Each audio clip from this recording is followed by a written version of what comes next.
Wagub Barnabas Orno buka sidang MPL Sinode ke-43 di Pirung. Wakil Gubernur Maluku Barnabas Orno secara resmi membuka sidang Majelis Pekerja Lengkap atau MPL Sinode GPM ke-43 2022 berlangsung di Gedung Gereja Elohim Kota Piru, Kabupaten Seram bagian Barat, Minggu 30 Oktober 2022.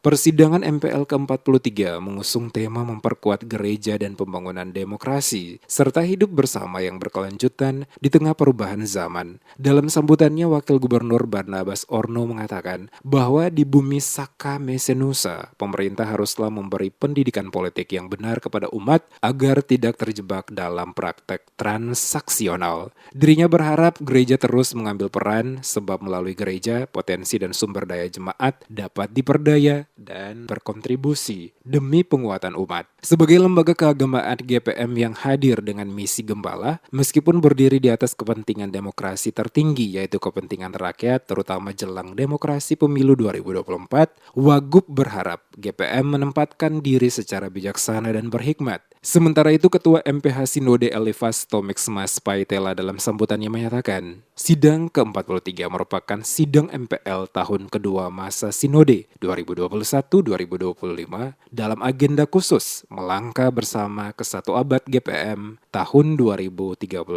Dikatakan tahun 2022, GPM berusaha secara sungguh-sungguh menumbuhkan kapasitas diri umat, pelayanan, dan kelembagaan agar bisa memainkan peran positif di tengah perubahan. Dikatakan sidang ke-43 digelar dalam semangat Sumpah Pemuda 28 Oktober dan Reformasi Protestanisme 31 Oktober. Dua gerakan ini penting untuk memahami akar-akar kebangsaan di satu sisi dan tugas gereja untuk dibaharui dan membauri termasuk atas tatanan hidup bangsa. Diakui Sumpah Pemuda mengajak seluruh elemen bangsa membangun Indonesia sebagai bangsa yang satu. Wawasan kesatuan dalam Sumpah Pemuda adalah sumber inspirasi dari gerakan kemerdekaan. Sebab diakui kesatuan gereja menjadi jaminan dari kesatuan kebangsaan. Dalam konteks Indonesia yang berbineka, selalu percaya bahwa persaudaraan di antara agama-agama dapat mencegah pembelahan sosial di antara warga bangsa. Maka memperkuat gereja adalah memperkuat ketahanan warga gereja sebagai warga bangsa yang bertanggung jawab. Disebutkan inspirasi teologi GPM tahun 2023 itu pula harus menjadikan gereja mampu menghadirkan diri secara nyata melalui perilaku berdemokrasi yang berpihak pada kepentingan semua masyarakat dan bangsa. Pergumulan tentang demokrasi mengajak gereja membimbing jemaat untuk membentuk keteladanan diri sebagai hal yang penting, sebab masyarakat benar-benar mendapatkan pelayanan yang adil dan merata.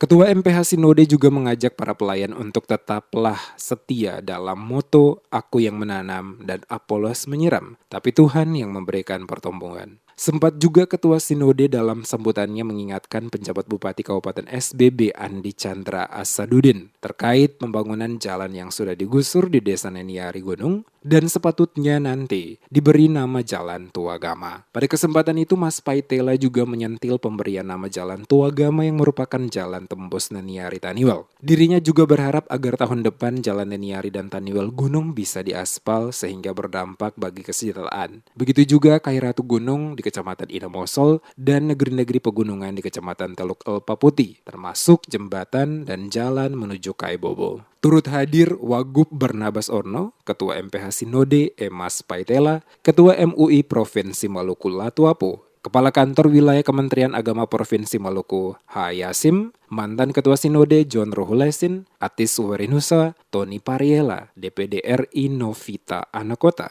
anggota DPR RI Hendrik Lewerisa. Hadir pula Wakil Ketua DPR Provinsi Maluku sekaligus Ketua Pengurus Besar AMGPM Eki Sardekut, Rektor IAIN Ambon.